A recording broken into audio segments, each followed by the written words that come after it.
பக்கத்துல நிப்பாட்டி வச்சுக்கிறேன், வா போலாம். ஏய் ஒரு 5 நிமிஷம் மட்டும் நில்லுடி, அப்புறம் போலாம் கடைக்கு. எது 5 நிமிஷம் மட்டும் நிக்கணுமா? ஏன்?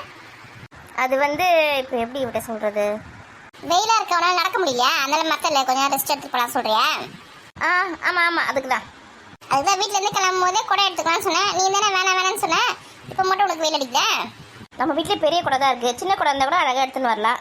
பெரிய குடையை எடுத்துன்னு வந்தாங்க அசிங்கமாக இருக்கு, அதனால தான் வேணாம் சொன்னேன். ஓ, மேடத்துக்கு பெரிய குடை எடுத்துன்னு வந்தா அசிங்கமா இருக்கேன். என்ன பண்றீங்க 2 பேரும் இங்க? ஐயோ சித்தி வேற வந்துட்டாங்க. எங்க சித்தி? நாங்க வந்து கடைக்கு போயிட்டு இந்த மருதாணி கோல்லாம் வாங்கினதுக்கு போறோம். நேத்து மருதாணி கோலம் வாங்க போறீங்க? ஆமா, ஈவினிங் கல்யாண ரிசப்ஷன் இருக்குல்ல, அங்க போறதுக்காக தான். ஆமா, நான் மறந்தே போயிட்டேன். சரி சரி, எனக்கு ஒரு 2 வாங்கிடுங்க, செஞ்சு கொண்டு எனக்கு ஒன்று. காசு வச்சிருக்கீங்களா? தரவா? நாங்க வச்சிருக்கோம் சித்தி, வீட்டுல வந்து கொடுங்க. சரி. வேற ஏதாவது வாங்கணுமா? வேற பொட்டு வாங்கணும், என்ன அந்த கடையில இருந்தா வாங்கிப்போம். நீங்க தான் பொட்டை வைக்க மாட்டீங்க, பொட்டு வாங்கி வச்சு என்ன பண்ணுவீங்க? வீட்டுல இருக்கும் போதெல்லாம் பொட்டு வைக்க மாட்டாது, ஃபங்க்ஷனுக்கு போனா வைப்போம். அந்த பொட்டு கண்ணுக்கு தெரியாது, உனக்கும் தெரியாது. வாங்குறது வாங்கி கொஞ்சம் பெரிய பொட்டை வாங்குங்கடி, அப்பதான் கண்ணுக்கே தெரியும், அப்பதான் லட்சுமி கடாட்சியமா இருக்கும். ஐயோ, பெரிய பொட்டுலாம் வச்சா காமெடியா இருக்கும், ஆன்டி மாதிரி இருக்கும். எங்க சித்தி பத்தியா பெரிய பொட்டு வாங்க சொல்றாங்க? இவ வேற எங்கன்னா சும்மா இருக்கிறாளா? சரிங்க சித்தி, பெரிய பொட்டையாக வாங்குறான். சரி, நான் வேற ப்ளவுஸ் தைக்க கொடுத்துருக்கேன், அதை வாங்கி தான் நான் சங்கத்துக்கு போட்டு வரணும். நான் பிரியாணி சுட சுட இருக்குது, ஒயர் குடையில போட்டு எடுத்துன்னு போலாம் பார்த்தா கூட பத்த மாட்டேது, பெரிய குடையா தான் போட்டு வாங்கி வைக்கணும். பிரியாணி வாசனை தூக்குது. ஆமால, பிரியாணி வாசனை அடிக்குது. என்னக்கா எல்லாரும் இங்க நிக்கிறீங்க? இன்னொரு பிரியாணி கையமா இங்க கிளம்பிட்டா? அக்கா, இன்னைக்கு பண்டிகைலக்கா, பக்ரீத் பண்டிகைல, அதான் நமக்கு தெரிஞ்சவங்களுக்குலாம் பிரியாணி கொடுக்கலான்னு போயிருக்கேன். பரிமக்கா வீட்டுக்கு போய் திரும்பி இருக்கேன். பக்ரீத் இன்னைக்கு மறந்தே போச்சு பத்தியா? பரிமக்கா வீட்டுக்கு அப்புறம்? ஆமாக்கா, அவங்க வீடு தான் பக்கத்துல இருக்குது. முதல்ல அவங்களுக்கு கொடுத்துட்டேன்னு வச்சுக்கேன், அப்புறம் அப்படியே ஒரு வீடியோ கொடுத்துக்கலாம். அப்புறம் எனக்கு கொடுக்கலையா அப்படின்னு சொல்லிட்டு அவங்க போகும்போது வரும்போதே கேட்பாங்க. அதனால தான் உங்களுக்கு முதல்ல கொடுத்துட்டு அதுக்கப்புறமா பெரிய பொண்ணுக்கு, கீதாக்கு, ராணிக்கு, அப்புறம் கோமந்தக்காவுக்கு, உங்களுக்கு எல்லாருக்கும் கொடுக்கலான்னு இருக்கேன். இப்போ பேர் லிஸ்ட்டு கொடுக்குறத பார்த்தா லாஸ்ட்டாக தான் நம்ம வீட்டுக்கு வருவப்பட இருக்கேன். அது வரைக்கும் நம்மளால பசி பொறுக்க முடியாது. இதே நம்மளுக்கு ஒரு முஸ்லீம் ஃப்ரெண்ட் இல்லையடி பிரியாணி கொடுக்குறதுக்கு. எனக்கு ஒரு ஃப்ரெண்டு இருக்கா, ஆனால் அவன் வீடு தூரமாக இருக்கேன். நம்ம அவங்க வீட்டுக்கு போனால் தான் பிரியாணி தருவாங்க. பரவாயில்ல, உனக்காவது ஒரு ஃப்ரெண்டு இருக்குது, எனக்கு ஒரு ஃப்ரெண்டு கூட இல்லை. எல்லாருக்கிட்டையும் மூஞ்சி கடன்னு வச்சு பேசினா வச்சு ஒரு ஃப்ரெண்டு கூட கிடைக்க மாட்டாங்க. சிக்கன் பிரியாணி, மட்டன் பிரியாணி தான் செய்வியா? எங்கக்கா, மட்டன்லாம் கொஞ்சம் விலை அதிகமாக இருக்குது, அப்புறமா செஞ்சுக்கலாம், இன்னொரு பண்டிகை வரல அப்போ செஞ்சுக்கலாம் சொல்லிட்டு இப்போ சிக்கன் பிரியாணி செய்ய சொல்லிட்டாரு வீட்டுக்காரு. ஏன்க்கா சிக்கன் பிரியாணி சாப்பிட மாட்டீங்க நீங்கள்? அதுக்கு இல்லை, சாப்பிடுவோம், சூடாச்சு அதான் பார்க்குறேன். அஜிஜோ, உங்களுக்கு தூக்கு வலையில் போட்டு நிறைய தரலான்னு பார்த்தேன், சிக்கன் பிரியாணி சாப்பிட மாட்டேன்னு சொல்கிறீங்களே. அவளே தூக்கு வலையில் போட்டு நிறைய கொண்டு வந்து கொடுக்கலான்னு பார்த்துருக்கா. என் வாய் இருக்க பற்றி என் வாய் தான் அடங்கவே மாட்டேங்குது. என் புருஷன் சொல்கிறது சரியாக தான் போச்சு, என் வாய் அடைஞ்சுன்னு வச்சுக்கேன் நான் சீப்பட்டுவேன். சிக்கன் பிரியாணி இருந்தா, மட்டன் பிரியாணி இருந்தா, குஸ்கா வந்தால் கூட நான் சாப்பிடுவேன். என்னக்கா, அப்போ சிக்கன் பிரியாணி உங்களுக்கு வேணாவா? ஐயோ, அப்படி இல்லைம்மா, பாசமாக கொடுத்தா நான் எது வந்தாலும் சாப்பிடுவேன். இப்போ அவன் அக்காலாம் சாப்பிடுவாங்க சொல்லிட்டு சிக்கன் பிரியாணி நிறைய செஞ்சிருக்க போல இருக்குது. நான் போய் வேணாம்னு சொன்னால் மனசு கஷ்டப்படாது. பரவாயில்ல, எடுத்துன்னு வா, 2 தூக்குவாயில் போட்டு எடுத்துன்னு வா. காலையில் கூட கொஞ்சம் சுட வச்சு சாப்பிடுவேன் நான். 2 தூக்குவாலியா? ஆளுக்கு ஒரு தூக்குவாலி தாங்க போட்டு வச்சிருக்கேன். இப்போ தான் நிறைய செஞ்சு வச்சுக்கிறேன்னு சொன்னேன். சரி ஒரு தூக்குவாலி எடுத்துன்னு வா. சீக்கிரமாக வந்துடும்ல, சாப்பாடு டைம் 1 மணிக்கெலாம் கரெக்டாக சாப்பிடணும். எங்கள் மாமியார் சாப்பிட்டு மாத்திரை வேற போடணும், இல்லைன்னு வச்சுக்கா உங்களுக்கு வந்து மயக்கமாக வந்துடும். பிபி சுகர் எல்லாமே இருக்குது. கரெக்டாக 1 மணிக்குள்ள எடுத்துன்னு வந்துடுவியா? இதோ பரிமளா வீட்டுக்கு கொடுத்துட்டு அடுத்தது உங்கள் வீட்டுக்கு தான்க்கா. அடுத்தது நம்ம வீட்டுக்கு தான் வருவாங்க. மறக்காதடி பிரியாணின்னு. சரி பரிமளா வீட்டுக்கு போயிட்டு அங்கே தான் தரன்னு பேசினிருக்காத, அதுவும் பேசினே இருக்கும். அது வீட்டுக்கு பிரியாணி வச்சா மற்றவங்க வீட்டுக்குலாம் கொடுக்கணும்னு அதை பற்றிலாம் அது கவலைப்படாது. டக்குன்னு கொடுத்துட்டு டக்குனு சீக்கிரம் வீட்டுக்கு போயிட்டு எடுத்து குறைத்துக்கு ஓடிவா என்ன? சரிக்கா வரேன்க்கா. பரவாயில்ல, பரிமளக்காக்கு லெட் பீஸ் தான் கொடுத்துருக்கல. ஏன்னா மொத்த லெட் பீஸும் பரிமளக்காக போட்ட போல இருக்கா? இல்லைக்கா, ஆளுக்கு ஒன்று கனெக்ட் பண்ணி தாக்கா போட்டிருக்கேன். ஒரு வீட்டுக்கு ஒரு லெட் பீஸ் வரும். சரிம்மா. இந்த ரைத்தா அதெல்லாம் சொல்லுவாங்களே, இந்த தயிர் பச்சடி அதெல்லாம் கூட இருக்குல்ல. சித்தி, அப்படியே அல்வா கூட கேளுங்க. என்னதுமா? அல்வா பிரெட் அல்வா. ஆமாம் மறந்தே போயிட்டேன்னா. என்னதுக்கா? ஏமா, இந்த பிரெட் வச்சு அல்வா செய்வாங்களே, அதெல்லாம் செஞ்சுக்கல. பிரெட் அல்வெல்லாம் செய்யலக்கா, அதுக்கு கொஞ்சம் நிறைய காசு தேவைப்படும். அதனால நான் வந்து கேசரி மட்டும் தான் செஞ்சுருக்கேன். இல்லையே, கேசரி தான் செஞ்சுருக்கலாம். பரவாயில்லையா? பரவாயில்ல, நிறைய கொஞ்சம் போட்டு எடுத்துன்னு சொல்லுங்க. இவ்வளோ ஊற்றி எனக்கு மேலே பயிர் பழங்க போட சொல்லுங்க. சரிம்மா, பரவாயில்ல, எடுத்துன்னு வா, கேசரி நிறைய எடுத்துன்னு வா. சரிக்கா, பிரியாணி வேற சூறு ஆகுது. நான் வேற இப்போ ஒரு வாழையிலே போட்டு முடியத்து வந்துருக்கலாம். அப்படியே வந்துட்டு அவசரத்தில் பரிமளக்கா வேற திட்ட போகுது. பரிமளக்கா கொடுத்துட்டு வந்துடுறேன். அடுத்து நீங்கள் வீட்டுக்கு தானே? ஆமாக்கா, உங்கள் வீட்டுக்கு தான் எடுத்துன்னு வருவேன். அங்கே போய் கதெல்லாம் பேசினே கதை, சீக்கிரம் வா. சரிக்கா. பிள்ளைங்களா, நீங்கள் வேற போட்டு வாங்கணும், எது வாங்கணும்னு வேற சொன்னீங்களே, சீக்கிரம் போயிட்டு சீக்கிரம் வாங்க. எனக்கா பிரியாணி தரணும் சொல்லியிருக்காங்க, சுட சாப்பிடலாம். சித்தி, முதல்ல நீங்கள் வீட்டுக்கு போங்க, நாங்கள் பின்னாடியே வரோம். சரி சீக்கிரம் வந்து சேருங்க. எடே சொல்லுங்க சித்தி. எடே, அதை கண்ணுக்கு போடுவாங்க, அந்த மை கூட கொஞ்சம் வாங்கி வாங்கி, மஸ்காரா ஐலைனர் சொல்லுவாங்களே, அதெல்லாம் கொஞ்சம் வாங்கி வாங்க. எங்ககிட்ட காசு இல்லையே, வயசு பசங்க காசு கையில் வச்சுக்க மாட்டீங்களா? சரி, மருதாணி மட்டும் வாங்கி வாங்க.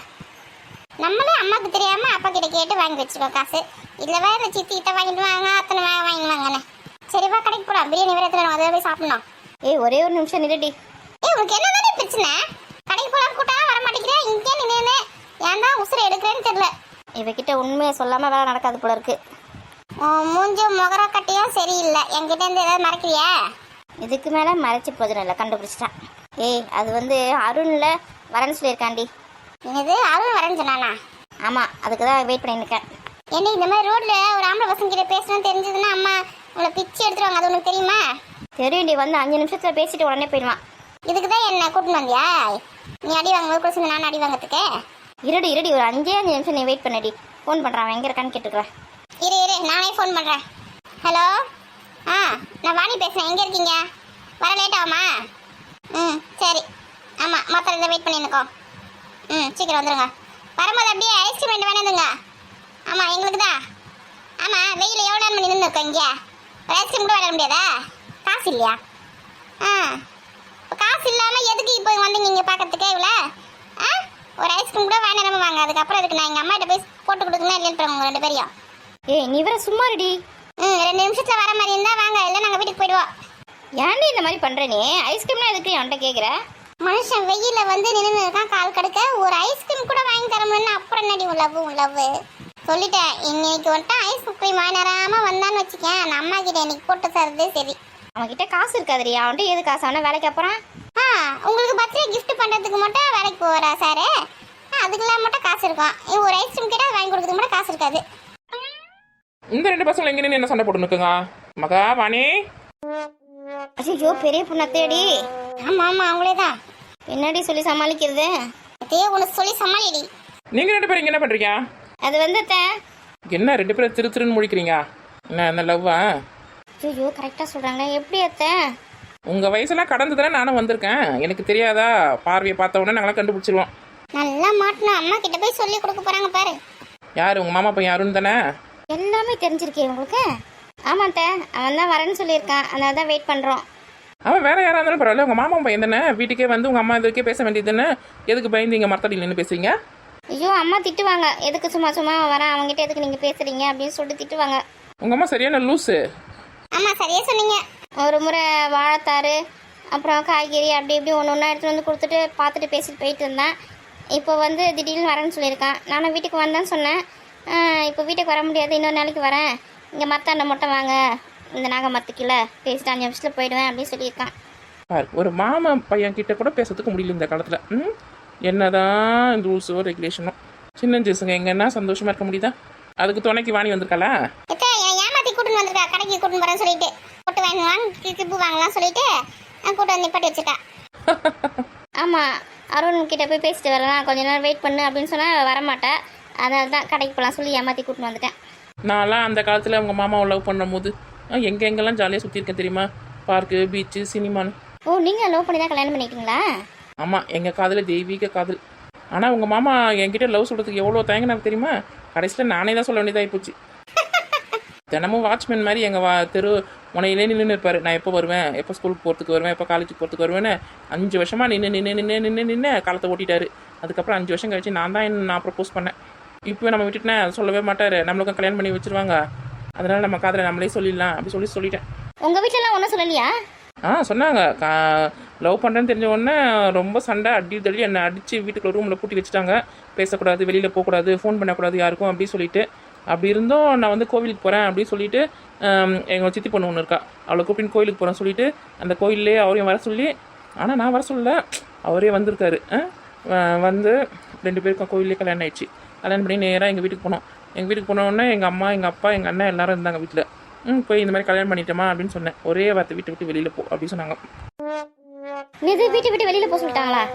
ஆமாம், நான் பண்ண வேலைக்கு என்னென்ன கொஞ்சம் வாங்க நினச்சிட்டியா? என்னை கஷ்டப்பட்டு வளர்த்து எப்படிலாம் கல்யாணம் பண்ணி எப்படிலாம் கொடுத்து எப்படிலாம் வாழ வைக்கணும் அவங்க ஆசைப்பட்டிருப்பாங்க.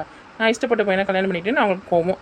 அதனால இனிமேல் நீ எங்களுக்கு பொண்ணும் கிடையாது, நாங்கள் வந்து உங்களுக்கு அப்பா அம்மாவும் கிடையாது சொல்லிவிட்டு எங்கள் அப்பா நடு ஹால்லேயே இருக்க முடியா, எங்கள் வீட்டு ஓட்டு வீட்டு தான், நடு ஹால்லேயே ஒரு குடம் தண்ணி கரையில் ஊற்றிட்டு இனிமேல் எனக்கு ஒரு பொண்ணே கிடையாது, அவள் இறந்து போயிட்டா, அவளுக்கு எனக்கு ஒட்டும் கிடையாது, உறவும் கிடையாது சொல்லிட்டாரு.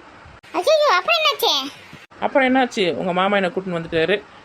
அவர் கூட வாழ்ந்துன்னு இருக்கேன், நான் சந்தோஷமாக தான் வாழ்வேன், எந்த கஷ்டமும் கிடையாது, நல்லா மகாராணி மாதிரி பார்த்துக்கிறாரு. அப்போ லவ் மேரேஜ் பண்ணிக்கிட்டா வீட்டை விட்டு துரத்திடுவாங்களா? நீ ஏன் பயப்படுற? நீ மாமா பையன் தான் லவ் பண்ணுற. உங்கள் அம்மா கிட்ட சொல்லு, உங்கள் அப்பா கிட்ட சொல்லு, அவங்களே பேசி கல்யாணம் பண்ணி வைப்பாங்க போகிறாங்க. உங்களுக்கு இங்கே இன்னும் படிப்பு முடிக்கணும், அவ்வளோதானே. படிப்பு முடிச்ச பிறகு அவன் வேலைக்கு போகிறான், நீ அதை வேலையை பார்த்துக்கோ, அப்புறம் உங்கள் லைஃபு செட்டில் ஆக போகுது. பயமாக இருக்கு நீங்கள் சொல்கிறதெல்லாம் பார்த்தா. லவ் பண்ணும்போது மட்டும் தைரியமாக லவ் பண்ணுறீங்களா? வீட்டில் வந்து அந்த தைரியத்தோட சொல்லி சம்மதத்தை வாங்கி நல்லபடியாக கல்யாணம் பண்ணிக்கோங்க.